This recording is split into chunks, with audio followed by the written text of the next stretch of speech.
Muy buenos días, ya estamos de regreso aquí desde Mérida y le agradezco que me tome la llamada el antropólogo Quip Espadas Ancona. Doctor, ¿cómo estás? Muy buenos días. Muy buenos días, pues acá disfrutando de la cuarentena, mano, ¿qué te digo? Oye, fíjate que vi un rompimiento ahí en la televisión, cuando estaba entre Porfirio Muñoz Ledo y pues todos los demás de Morena, entre el presidente y Porfirio, y no sabía yo a quién hablarle más que a ti, para que nos cuentes cómo ves. Esta no es la primera vez de Porfirio, evidentemente, y qué fue lo que pasó.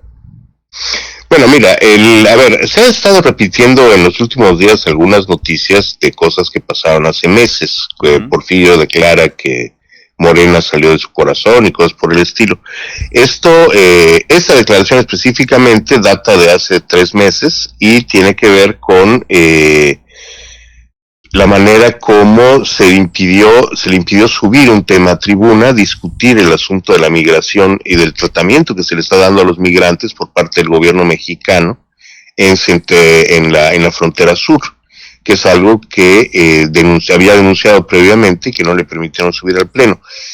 Sin embargo, bueno, Porfirio ha sido una voz crítica siempre, lo fue en el PRI mientras fue miembro del PRI, y sobre todo al final de su estancia en el PRI, pero no debemos pensar que el que Muñoz Ledo tenga discrepancias con Morena signifique que va a salirse de Morena, son cosas diferentes. Él siempre ha sido un espíritu crítico, es alguien que, como ya experimentaron los diputados compañeros de partido actualmente, pues al cual no se le puede callar. Es decir, callar a Porfirio Muñoz Ledo es materialmente imposible, no va a dejar de hablar. Pero además es infructuoso porque Porfirio tiene muchos canales para ser oído. Digamos, Porfirio es una de esas grandes presencias de la política mexicana, es casi que una fuerza de la naturaleza. Y bueno, pues va a hablar cuando considere, así creo yo, así lo he testificado a lo largo de los 30 años que lo he visto de cerca desde que llegué al PRD en 1989, cuando lo fundamos, y pues por allá va a seguir. Ahora la discusión tiene que ver, y esto también ha salido a los medios últimamente, en la negativa de Muñoz Ledo a aprobar una reforma que permitiera que el Poder Ejecutivo modificara el presupuesto en términos muy grandes, con gran alcance, sin consultar con la Cámara de Diputados en el escenario de emergencias como la que estamos viviendo. Y en ese sentido, él, sin haber roto con el gobierno, Porfirio sigue siendo un militante de Morena, pues hasta la última vez que supe, que fue ayer en la tarde, y sin embargo, dentro de Morena, pues está oponiendo a cosas a las que también se opuso antes, en este caso al fortalecimiento del poder presidencial frente al poder legislativo, que marca una de las grandes disputas de Muñoz Ledo a lo largo de su carrera. Él siempre ha procurado el crecimiento institucional, el fortalecimiento del poder legislativo, que en México tiene una larga y penosa tradición de estar subordinado al poder ejecutivo. Y ese es, así como yo veo, el sentido de este último posicionamiento, porque no es una declaración, es una posición política de Muñoz Ledo en el sentido de que el Congreso no debe de aprobar una reforma que elimine el peso del legislativo en la definición del presupuesto, incluso en condiciones de emergencia. De hecho, tú viviste como oposición cuando el PRI tenía pues todo a favor. Y viviste ese poder presidencial infinito, digamos. Así es. ¿Tú crees que Andrés Manuel también lo vivió y también lo sufrió, ¿no? O lo padeció, si quieres, no sufrir. ¿Tú crees que sería prudente volver a eso?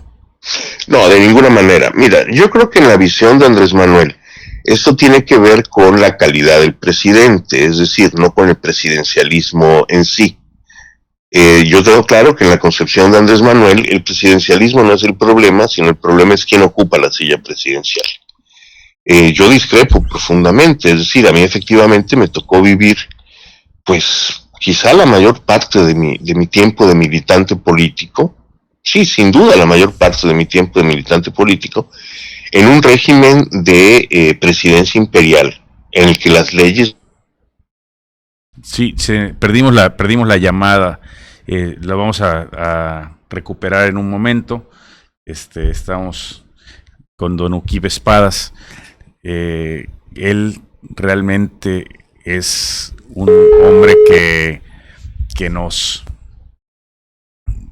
da muchísimo de qué hablar y que sabe muchísimo. Bueno, ya recuperamos la llamada, ya estamos de regreso. ¿Me escuchas, Uquib? Sí, perfecto. ¿En qué me quedé o cómo seguimos? Bueno, yo te sigo. Oye, estamos con el tema de que te tocó la mayoría de tu vida como militante. Militante en la presidencia imperial. En la presidencia imperial, así es.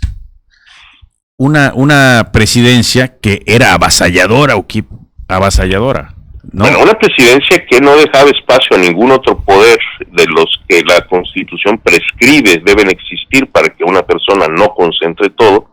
Es decir, el poder de los gobernadores y de los gobiernos en los estados en general, incluyendo el poder legislativo y el poder judicial de los estados. Eran virreyes, los gobernadores. Los gobernadores efectivamente eran virreyes que podían estar en el gobierno hasta que el presidente dispusiera lo contrario. Esto funcionó así hasta el sexenio de Carlos Salinas. El primer presidente del PRI que quiso sacar a un gobernador y no pudo fue Ernesto Zedillo, que quiso destituir, hacer renunciar a Roberto Madrazo. A Madrazo, y Madrazo dijo, pues no me muevo, y a ver cómo le haces. Y efectivamente, para ese entonces, aunque el PRI todavía conservaba una mayoría electoral, pues ya no tenía la capacidad el presidente para sostenerse pese a los poderes locales. El gobernador Madrazo se afianzó con el Congreso local, y simple y sencillamente no renunció, y el presidente Zedillo ya no tuvo posibilidades de ejercer esto que era uno de los grandes poderes metaconstitucionales. Pero más allá de los juegos de la clase política, el peso de la presidencia imperial afectaba a los ciudadanos en común. Es decir, partía del supuesto de que toda ley estaba subordinada a la decisión del presidente imperial. Y entonces, bueno, cosas tan elementales como conseguir trabajo después de terminar la carrera de maestro, dependían no del presidente directamente, pero sí del aparato corporativo en cuya cúspide estaba el presidente de la República, y que pues pasaba lo que pasaba en esa época, ¿no? Las plazas de gobierno eran espacios prioritariamente reservados para leales al PRI o directamente integrantes del PRI. Esto que ya se acabó. Incluso fíjate, esta semana tengo un curso de Sistema Político Mexicano que imparto más o menos cada año. Uh-huh. Y pues cada año me toca trabajar con personas más jóvenes, y ahorita estoy trabajando con personas que nacieron a mediados de los 80, adultos ya hechos, gente alrededor de, poco menos de 30 años, pero que simplemente no vivieron estas épocas, y dada la apertura posterior, les da trabajo entender cómo eran de rígidas las relaciones del poder, las capacidades metalegales e ilegales que ejercía el gobierno, y porque finalmente este país ha cambiado. Hay cosas que no salieron bien, como la economía, es decir, así como ha habido un cambio democrático, hubo un proceso de hundimiento en la miseria de decenas de millones de mexicanos. Pero regresar a los viejos modos no va a hacer que regrese pues la vieja prosperidad de principios del sexenio de López Portillo. Eso fue una fantasía. México no va a superar sus condiciones económicas regresando a modelos presidencialistas como los previos. De hecho, yo creo que aún dentro de la ley, el actual modelo presidencial ya dio lo que tenía que dar, y que tenemos que transitar a un régimen parlamentario. Oye, esto que estás hablando no es hace miles de años, acaba de pasar esto, que todo esto estás contando, ¿ah?